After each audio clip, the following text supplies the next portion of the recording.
దేవునికి మహిమ కలుగును గాక. మీ అందరికీ వందనములు. ఈరోజు ఆదివారము అంశం ఏమనగా స్వస్థపరిచే దేవుడు. మన దేవుడు ఎలాంటి దేవుడు అండి?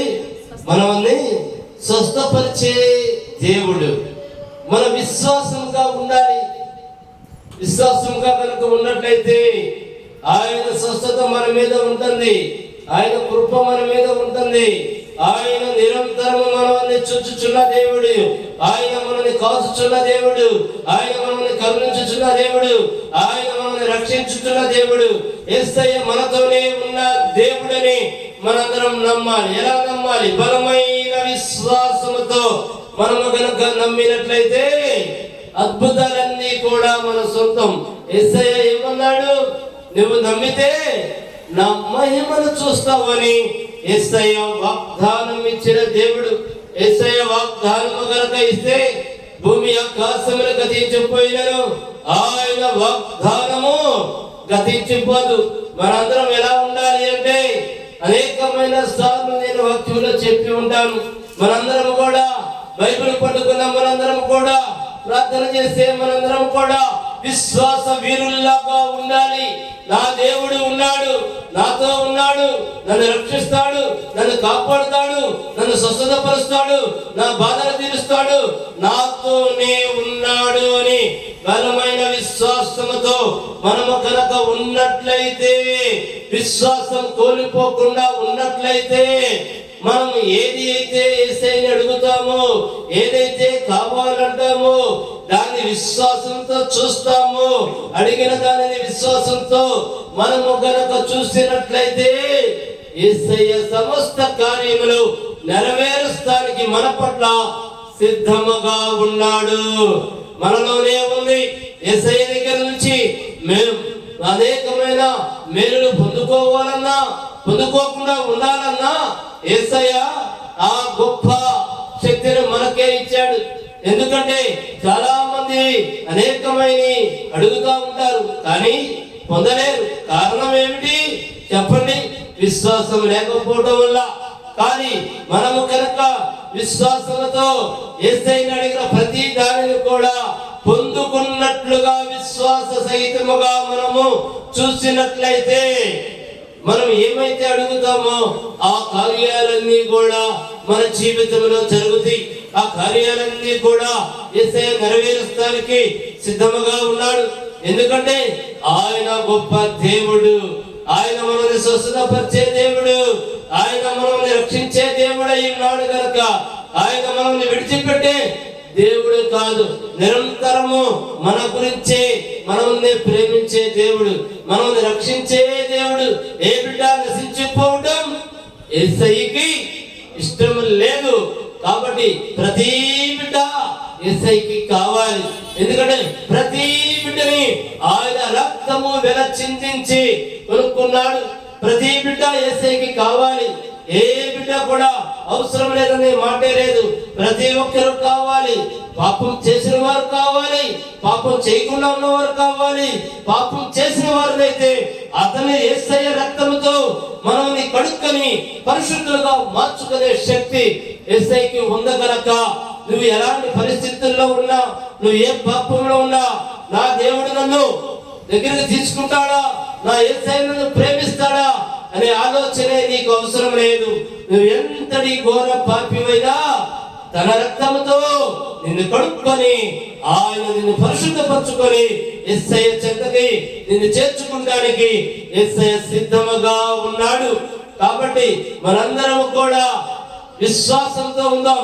ప్రార్థన చేసే ప్రతి ఒక్కరు కూడా విశ్వాసాన్ని కోల్పోవద్దు. మన దేవుడు, మన యేసయ్య, మన తండ్రి సర్వశక్తి కలిగిన దేవుడు, సర్వాధికారి అయిన దేవుడు, సర్వ సృష్టికర్త. ఆ సమస్తము యేసు నామములో సాధ్యమని మీరు గమనించండి. ఎందుకంటే ఆయన సమస్తమును చేయగలిగిన దేవుడు, సమస్తమును చేసిన దేవుడు. కాబట్టి మనం ఎలా ఉండాలి? విశ్వాసంతో ఉండాలి. మన దేవుడి పట్ల, మన యేసయ్య పట్ల మన విశ్వాసంతో ఉంటే ఈ లోకంలో సమస్తము మనకి సాధ్యము కనుక మనము విశ్వాసంతోనే జీవిద్దాం. మనందరం ప్రార్థన చేస్తున్నాం. మనందరం ప్రార్థన చేస్తామంటే ఏంటి? ప్రభు బిడ్డలం, యేసయ్య బిడ్డలం, మనకి ఏం భయం లేదు. ఎందుకంటే మనలో ఎవరున్నారు? యేసయ్య ఉంది. మనలో ఏముంది? ప్రార్థన శక్తి ఉంది. మనలో ఇంకా ఏముంది? యేసయ్య పట్ల పరిపూర్ణ విశ్వాసం ఉంది. అందుకే మనందరం కలిపి ఎలా ఉండాలంటే యేసయ్యను మాత్రమే నమ్మాలి. మన పూర్ణ హృదయాన్ని యేసయ్యకి మాత్రమే ఇవ్వాలి. మన హృదయంలో స్థానం ఎవరిదంటే నా యేసయ్యది అని చెప్పుకునే వీరుల్లాగా మనము జీవించాలి. దయచేసి వాక్య భాగంలోకి వెళ్దాము. చూడండి, మన యేసయ్య వాక్యం రూపంలో మనతో మాట్లాడబోతున్నాడు. ఇర్మియా 33వ అధ్యాయము 6వ వచనం చదవండి. నేను దానికి ఆరోగ్యమును స్వస్థతను మరలా రప్పించుచున్నాను. వారిని స్వస్థపరచుచున్నాను. వారికి సత్య సమాధానములను సమృద్ధిగా బయలుపరచెదను. ఏమంటున్నాడండి ఇక్కడ యేసయ్య? దేనికంటే నువ్వు ఎలాంటి పరిస్థితుల్లో ఉన్నావో, నువ్వు అనారోగ్యంతో ఉన్నావా, అప్పుల బాధతో ఉన్నావా, శత్రువుల మధ్యలో ఉన్నావా, సమస్యల మధ్యలో ఉన్నావా, చీకటి శక్తులతో బంధించబడి ఉన్నావా, నువ్వు ఎలా ఉన్నా సరే పర్వాలా, యేసయ్యని నమ్ము. యేసయ్య నా ఆధారం నీవే, యేసయ్య నా దిక్కు నీవే, యేసయ్య నా ప్రాణము నీవే, యేసయ్య నా సర్వము నీవే, నీవు తప్ప నాకెవరూ లేరు దేవా అని కన్నీటితో ప్రార్థన చెయ్యి. నీ సమస్య ఏదైనా, నీ ప్రాబ్లం ఏదైనా యేసు నామములో అది విచ్ఛిన్నమైపోతుంది. యేసు నామములో అది పారిపోతుంది. ఎప్పుడైతే నువ్వు యేసు నామములో ఉచ్చరిస్తావో ఏ బాధ నీ దగ్గరికి రాలేదు, ఏ వ్యాధి నీ దగ్గరికి రాలేదు, ఏ సమస్య నీ దగ్గరికి రాలేదు, ఏ చీకటి బంధకాలు నీ దగ్గరికి రాలేవు. ఎందుకంటే ఏ దరిద్రము నీ దగ్గరికి రాలేదు, ఏ శత్రువులు నీ దగ్గరికి రాలేరు. ఎందుకనంటే యేసు నామము శక్తి కలిగిన నామమయ్యింది. కాబట్టి నువ్వు ఎప్పుడైతే యేసు నామములో ప్రార్థిస్తావో యేసు నామము వాటినన్నిటిని కూడా పారదోలుచుంది. నీ బాధలని, నీ వేదనని, నీ దరిద్రాన్ని, నీ శత్రువుల్ని, సమస్తాన్ని కూడా పారదోలగలిగింది. ఏమనగా యేసు యొక్క నామముని నేను మీతో చెప్పుచున్నాను. ఎందుకంటే విశ్వాసంతో ప్రార్థన చెయ్యండి, విశ్వాసంతో దేవుడిని అడగండి. నా దేవా మీకు సమస్తము సాధ్యమే. మన ప్రార్థన కూడా ఎలా ఉండాలంటే యేసయ్య నా దిక్కు నీవే, యేసయ్య నా ఆధారము నీవే, యేసయ్య నా జీవము నీవే, యేసయ్య నా ప్రాణము నీవే, నీవు తప్ప నాకు ఇంకా ఎవరూ లేరు దేవా అని మనము ముండితనముగా ప్రార్థన చేయాలి. యేసయ్యనే చూడాలి. మీరు ప్రార్థన చేసేటప్పుడు బాధల వైపు చూస్తున్నారేమో, మీరు ప్రార్థన చేసేటప్పుడు వ్యాధుల వైపు చూస్తున్నారేమో, మీరు ప్రార్థన చేసేటప్పుడు శత్రు సైన్యం వైపు చూస్తున్నారేమో, మీరు ప్రార్థన చేసేటప్పుడు దరిద్రం వైపు చూస్తున్నారేమో, మీరు ప్రార్థన చేసేటప్పుడు చీకటి బంధకాల వైపు చూస్తున్నారేమో. మీరు ఏమీ చూడవలసిన అవసరం లేదు. మీరు చూడవలసింది ఎవరి వైపు తెలుసా? యేసయ్య వైపు. యేసయ్య వైపు మీరు చూస్తే యేసయ్య ఆజ్ఞ వైపు చూస్తాడు. ఎప్పుడైతే యేసయ్య ఆజ్ఞ వైపు చూస్తాడో అవన్నీ కూడా మాడి మసైపోతాయి, పరారైపోతాయి. ఎందుకంటే నువ్వు ఏ నిమిత్తం ప్రార్థన చేస్తున్నావో యేసయ్యకి తెలుసు. నువ్వు దేని గురించి ప్రార్థన చేస్తున్నావో యేసయ్యకి తెలుసు. అందుకే మన ప్రార్థన ఎలా ఉండాలి అంటే కన్నీటి ప్రార్థనగా ఉండాలి. యేసయ్య నువ్వు నాతోనే ఉన్నావు, నువ్వు నా మొర ఆలకిస్తున్నావు, నా నాలుక నుంచి పలికే ప్రతి మాట నువ్వు విన్నావు అని మనము పరిపూర్ణ విశ్వాసముతో ప్రార్థన కనుక చేసినట్లయితే అది ఎలాంటి బాధ అయినా ఏదైనా నిన్ను ఏమీ చేయలేవు. ఎందుకో తెలుసా? నువ్వు ఎక్కడున్నావో తెలుసా? నువ్వు ఎవరి పక్కన ఉన్నావో తెలుసా? యేసయ్య ఏమంటే ఉన్నావు. యేసయ్య ఏమంటే ఉంటే నీ దగ్గరికి ఏది రాలేదు, ఏ బాధ రాలేదు, ఏ వ్యాధి రాలేదు, ఏ శత్రువులు రాలేరు, ఏ దరిద్రము రాలేరు, ఏ చిక్కడ బంధకాలు రాలేవు, ఏ కూడా రావు. ఎందుకంటే మనతో ఎవరున్నారు? జీవము కలిగిన దేవుడున్నాడు. సర్వ సృష్టిని సృష్టించిన దేవుడైన యేసయ్య ఉన్నాడు కనుక మనల్ని ఏమీ చెయ్యలేవు. ఇంకోసారి చదవమ్మా వాక్యం.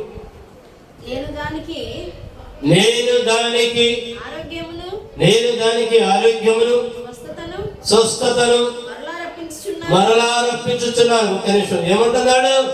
ఆయన స్వస్థతని ఆరోగ్యాన్ని ఇస్తున్నాడు, స్వస్థతని మరలా రప్పించుచున్నాడు. దేనికంటే ఆ యేసయ్య వాక్యంలో ఉన్న మాటలు ఇవి. నేను సొంతగా చెబుతున్నా మాటలు కాదు ఇవి. చాలా మంది మీలో ఎంతమంది అనారోగ్యంతో మంచంలో ఉన్నారు? మీరు ఎంత బాధపడుచున్నారు? దయచేసి మీరు కనుక ఈ వాక్యం ఉన్నట్లయితే ఈ వాక్యం ఎత్తుపట్టి ప్రార్థన చేయండి. యేసయ్య మీకు రిఫరెన్స్ చెప్తున్నాను. ఇర్మియా 33:6 చూడండి. ఈ వాక్యాన్ని బైబిల్ తీసి మీరు చదువుకోండి. అయ్యా నా యేసయ్య నన్ను స్వస్థత పరచు తండ్రి అని మీరు అడగండి. ఈ రోజు యేసయ్య మీకు స్వస్థతను కురిపించుచున్నాడు. మీ పట్ల మీకు మిమ్మల్ని స్వస్థపరుస్తున్నాడు ఈ వాక్యం ద్వారా. కాబట్టి ఈ వాక్యం మళ్ళీ ఒకసారి చదవమా ఫస్ట్ నుండి. నేను దానికి ఆరోగ్యమును స్వస్థతను మరలా రప్పించుచున్నాను. నిన్ను స్వస్థపరుస్తున్నాడు. నీకు పైన ఆరోగ్యమును మరలా రప్పించుచున్నాడు. ఎప్పుడు? నువ్వు విశ్వాసంతో ప్రార్థన చెయ్యి. యేసయ్యా నువ్వు వాగ్దానం ఇచ్చేవు తండ్రి. నాయనా నీ బైబిల్లో వ్రాయబడి ఉంది దేవా. బైబిల్లో వ్రాయబడి ఉందంటే ఏంటి? యేసయ్యా మనతో మాట్లాడుచున్నాడని మీరు విశ్వాసంతో ప్రార్థన చేయండి. మనల్ని స్వస్థపరిచేది ఎవరు? యేసయ్య. పోయిన ఆరోగ్యాన్ని రప్పించేది ఎవరు? యేసయ్య. ఆ విషయమే వాక్యం ద్వారా మనతో మాట్లాడుతున్నాడు. చదవము ఇంకా ముందుకెళ్ళు. వారిని నేను స్వస్థపరచుచున్నాను.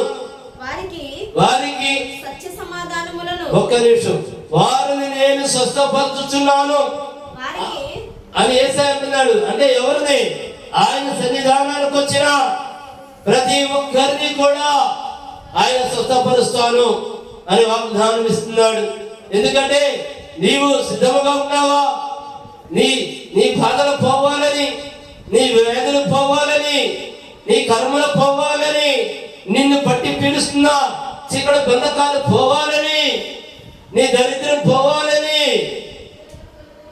నీ అనారోగ్యం పోవాలని నువ్వు సిద్ధంగా ఉన్నావా?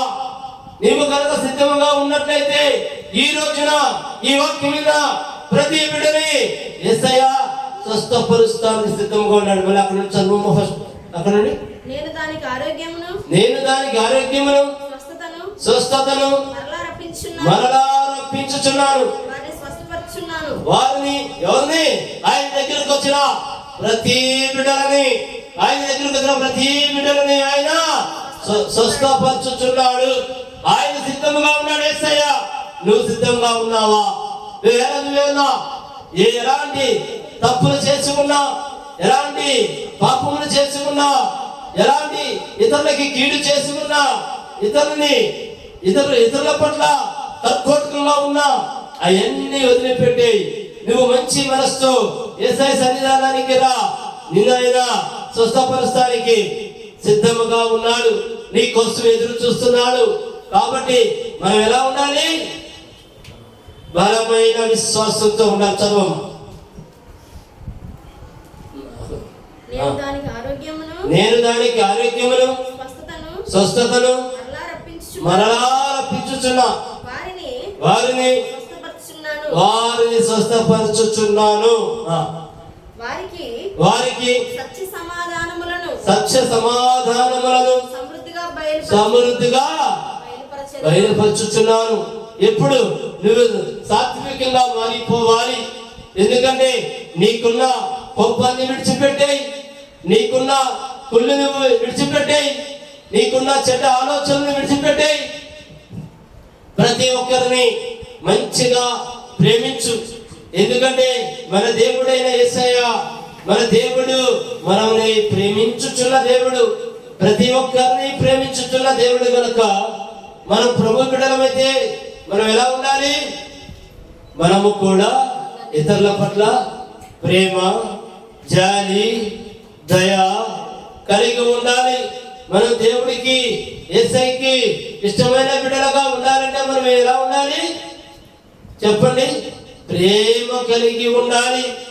మన దేవుడు ప్రేమించే దేవుడు, మన దేవుడు ఆదరించే దేవుడు, ప్రతి బిడ్డని రక్షించే దేవుడై ఉన్నాడు కనుక ఆయన గొప్ప దేవుడు. దయచేసి ఇంకొక వాక్య భాగానికి వెళ్దాం. మరొక వాక్య భాగంలోకి వెళ్దాం. సామెతలు 9:11. నా వలన నీకు దీర్ఘాయువు కలుగును. నా వలన నీకు దీర్ఘాయువు కలుగును. నీవు జీవించు సంవత్సరములు అధికములగును.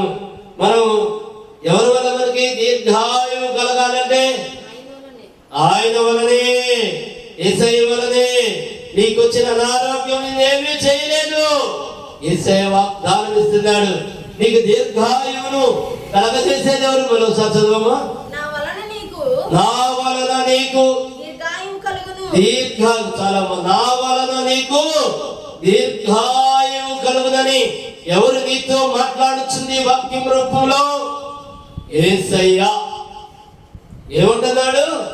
నా వలన నీకు దీర్ఘాయువు కలుగును. నీవు జీవించు సంవత్సరములు. చాలు.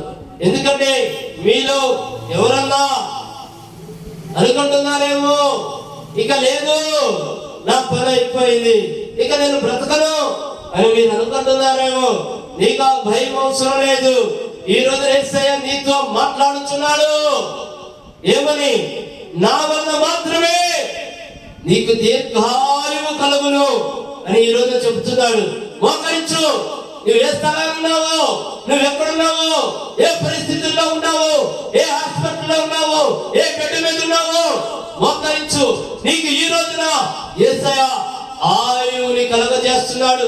నా వలన నీకు దీర్ఘాయువు కలుగునని యేసయ్య నీతో మాట్లాడుతున్నాడు. నీకు నిజముగా ఆయుష్కాలం పెరగాలనుందా? నీకు జీవించాలనుందా? యేసయ్య నువ్వు ఈ నాతో మాట్లాడుచున్నావు, వాక్యం రూపంలో నాతో మాట్లాడుచున్నావు. ఈ రిఫరెన్స్ రాసుకుంటే చెప్తాను. సామెతలు 9:11 బైబిల్ తీయండి, చదవండి. నా వలన నీకు దీర్ఘాయువు కలుగును అని అన్నావు దేవా, నాకు ఆయుష్కాలం దయచేయి. యేసయ్య నీవే నా అండ, యేసయ్య నీవే నా బలము, యేసయ్య నీవే నా శక్తి, నీవే నా ఊపిరి, నీవే నా ప్రాణము తండ్రి. యేసయ్య నీ నోటి మాట తండ్రి, నువ్వు పలికితే భూమి ఆకాశములు గతించిపోయినను దేవా, నీ వాగ్దానము సత్యము జీవం మార్గము గనుక తండ్రి నాయనా నేను ప్రార్థించుచున్నానని కన్నీటితో ప్రార్థన చేయి. నీతో ఈ రోజున మాట్లాడుతున్నాడు యేసయ్య. ఏ విధంగా మాట్లాడుతున్నాడు చదవమ్మా. నా వలన నీకు దీర్ఘాయువు కలుగును. మీరు ఎంతమంది అయితే ఈ వాక్యం విన్నారు, ఎంతమంది అయితే ఈ రోజున ఇక నా పరిస్థితి అయిపోయింది అనుకున్నా ప్రతి ఒక్కరు కూడా ఈ వాక్యం విని ప్రార్థన చేయండి. యేసయ్య మీకు దీర్ఘాయుష్కానికి సిద్ధముగా ఉన్నాడు. చదువు మీకు ముందుకెళ్ళి. నీవు జీవించు సంవత్సరములు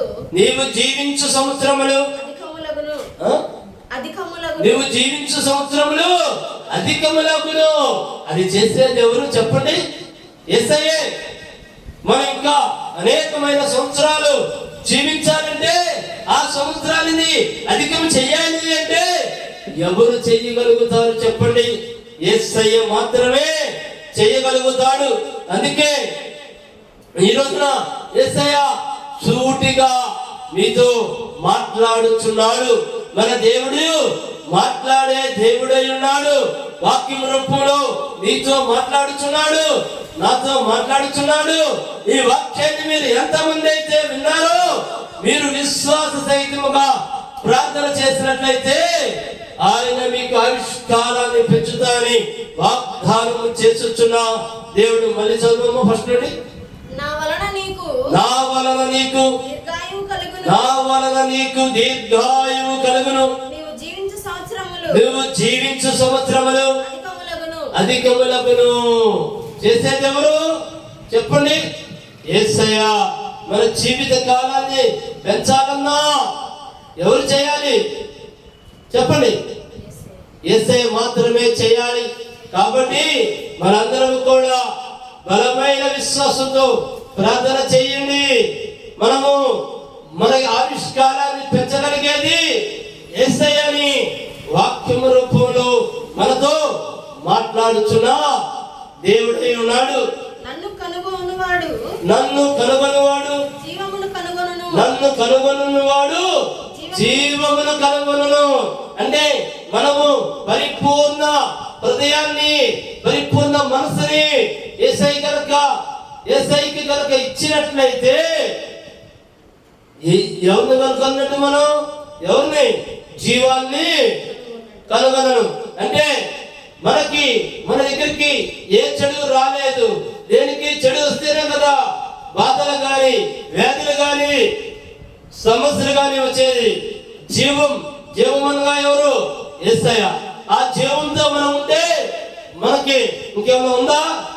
మనము కూడా యేసయ్య ఎమ్మటే కనుక ఉంటే ఏ మరణము నీ దగ్గరికి రాలేదు, ఏ వ్యాధి నీ దగ్గరికి రాలేదు, ఏ బాధ నీ దగ్గరికి రాలేదు, ఏ దరిద్రము నీ దగ్గరికి రాలేదు, ఏ అంధకార శక్తులు నీ దగ్గరికి రాలేవు. ఎవరు కూడా నీకు హాని తలపెట్టాలి అని ఆలోచన వచ్చిన వారు కూడా ఎవరు నీ దగ్గరికి రాలేరు. కారణం ఏమిటో తెలుసా? చదువమ్మ మరోసారి. నన్ను కనుగొనువాడు జీవమును కనుగొనును. యెహోవా కటాక్షము వానికి కలుగును. మనం బలమైన విశ్వాసంతో ప్రార్థన చేస్తే జీవమే మనతో ఉంటుంది. ఎవరి కటాక్షం ఉంటుంది? యెహోవా కటాక్షము మన మీద ఉంటుంది. అంటే నిన్ను ఏ చెడు కూడా టచ్ చేయలేదు. ఎందుకంటే మనము ఎవరెమ్మట ఉన్నాము మనకు తెలియకపోయినా మన ప్రార్థన శక్తి వాళ్ళకు తెలుసు. ఎవరికైతే తెలవాలో వాళ్ళకి తెలుసు. ఆ చీకటి శక్తులు తెలుసు. ఇతని దగ్గరికి మనము వెళ్ళలేము. ఎందుకంటే ఇతని దగ్గరికి ఏం జరిగింది? యేసయ్య ఉన్నాడు. యేసయ్య ఊరుకోడు. మనం ఆయన పేరు కూడా ఎత్తడానికి వీల్లేదని మనకి దూరంగానే పారిపోతా ఉంటాయి. అందుకే మనం ఎవరిని విశ్వసించాలి? యేసయ్యని మాత్రమే నమ్మండి. ఎందుకంటే ఆయన నమ్మదగిన దేవుడై ఉన్నాడు. మీకు సమయం ఉన్నా ప్రతిసారి ప్రార్థనలో ఎక్కువగా ఉండండి. బైబిల్ చదవండి. ఎందుకంటే గొప్ప గొప్ప విషయాలు బైబిల్లో ఉన్నాయి. బైబిల్ అనగా యేసయ్యతో మనం మాట్లాడుచున్నట్టు బైబిల్ని చదవండి. బైబిల్ని చదవడం వల్ల మనకేం కలిగిద్ది? విశ్వాసం కలిగిద్ది. నా దేవుడు నాతో ఉన్నాడు అని మనందరం కూడా ధైర్యం కలిగి ఉంటామన్నమాట. అందుకే మనందరం కూడా ఖాళీగా ఉన్న ప్రతిసారి బైబిల్ చదవండి. ప్రార్థన చేయండి. బైబిల్ చదవండి, ప్రార్థన చేయండి. మీరు మీ కుటుంబము ఎంత చక్కగా ఉంటారో చూడండి. ఎందుకంటే మనము గనక ప్రార్థనలో ఉంటే మనల్ని ఎవ్వరు ఏమీ చేయలేరు. ఎందుకంటే యేసయ్య నిరంతరము మనతో ఉండి మనల్ని కాపాడే దేవుడై ఉన్నాడు కనుక ఆయన్ని మనం ఎలా నమ్మాలి? పరిపూర్ణ విశ్వాసంతో నమ్మాలి. మన పూర్ణ హృదయాన్ని యేసయ్యకి ఇవ్వాలి. మరొక వాక్య భాగానికి వెళ్దాం. దినవృత్తాంతములు 1వ దినవృత్తాంతములు 17:13. నేను అతనికి తండ్రినయ్యుందును, ముందును అతడు నాకు కుమారుడయ్యుండును. మీకంటే ముందుగా ఉన్నవానికి నా కృపను నేను చూపక మానినట్లు అతనికి నేను నా కృపను చూపక మానను. ఎవరు? ఆయన కృప మన మీద నిరంతరము ఉంచుతానని ఎవరు మాట్లాడుతున్నారు మనతో? చెప్పండి. యేసయ్య మనతో మాట్లాడుచున్నాడు. ఇంకోసారి చదవమ్మా. నేను అతనికి తండ్రినయ్యుందును, అతడు నా కుమారుడయ్యుండును. నీకంటే ముందుగా ఉన్నవానికి నా కృపను నేను చూపక మానునట్లు అతనికి నేను నా కృపను చూపక మానను. మనం ఎవరెవరైతే ప్రార్థన చేస్తామో ఆయన కృపని మనము పొందుకుంటాము. దేనికంటే ప్రార్థనతోనే మనకున్న సమస్యలు పోతే. దయచేసి గుర్తుపెట్టుకోండి. మీకున్న వ్యాధులైనా, మీకున్న బాధలైనా, మీకున్న సమస్యలైనా, మీకున్న అప్పులైనా, మీకున్న దరిద్రమైన, మీకున్న శత్రువులైనా, మీకున్న చిన్న బంధకాలైనా ఇవన్నీ పోవాలంటే ఆయన కృప రావాలి. ఆయన కృప రావాలి అంటే మనం ఏం చేయాలి? ప్రార్థన చెయ్యాలి. ఎలాంటి ప్రార్థన? బలమైన విశ్వాస సహితమైన ప్రార్థన చెయ్యాలి. మనం ఎప్పుడైతే బలమైన విశ్వాస సహితమైన ప్రార్థన చేస్తామో ఆయన కృప నీ మీద కృంభరించబడుతుంది. ఎందుకంటే ఆయన మన పట్ల ప్రేమ చూపెట్టుచున్న దేవుడై ఉన్నాడు, కృప చూపించుచున్న దేవుడై ఉన్నాడు. దయచేసి సమయం సరిపోవడం వల్ల ప్రార్థనని ముగించుకొని ప్రార్థన చేసుకుందాం. రేపు వచ్చే వారము మరో ఒక అంశంతో మళ్ళీ మనము ప్రేమ చేస్తున్నాములో ప్రేమతో కలుసుకుందాము. దయచేసి తలలో ఉంచుకోండి, ప్రార్థన చేసుకుందాం. మా గొప్ప దేవ, మా యేసయ్య, ఈ రోజు మీరు మాకు వాగ్దానం ఇచ్చిన రీతిలో తండ్రి నాయనా, మీ వాగ్దానానికి తగిన వాక్యములు తండ్రి నా నోటి నుంచి పలికించినందుకు దేవా మీకు సమస్త మహిమ కలుగును గాక. విన్న ప్రతి ఒక్కరూ తండ్రి పరిపూర్ణ విశ్వాసంతో తండ్రి ప్రార్థన చేసుకుని విశ్వాసంలో బలపడి తండ్రి అయా మీ బిడ్డలుగా జీవించాలని, మీ ప్రేమను పొందుకోవాలని, మీ స్వస్థతలు నాయన మీరు స్వస్థత ఇస్తామని వాగ్దానం ఇచ్చిన దేవుడు కనుక మీ స్వస్థతను ప్రార్థన చేసిన ఈ నాయన ఈ వాక్యంని ప్రార్థన చేసుకున్న ప్రతి బిడ్డని తండ్రి మీరు స్వస్థత పరచమని నజరేయుడైన యేసుక్రీస్తు నామములో ప్రార్థించి అడిగి వేడుకొనుచున్నాను మా ప్రియ పరలోకపు తండ్రి. ఆమేన్, ఆమేన్, ఆమేన్. దయచేసి ఆశీర్వాద ప్రార్థన తీసుకుందాం. తండ్రి, కుమార, పరిశుద్ధాత్మ నామములో త్రియేక దేవుని కాపుదల మనందరికీ తోడు నీడగా ఉండునుగాక. ఆమేన్, ఆమేన్, ఆమేన్. అందరికీ వందనం. మా మినిస్ట్రీ పేరు జీసస్ పవర్ టచ్ మినిస్ట్రీస్. మా అడ్రస్ మదర్ తెరీసా వీధి, ఐతానగర్, తెనాలి, గుంటూరు జిల్లా. మా ఫోన్ నెంబర్ 9849844862. మీ అందరికీ వందనం.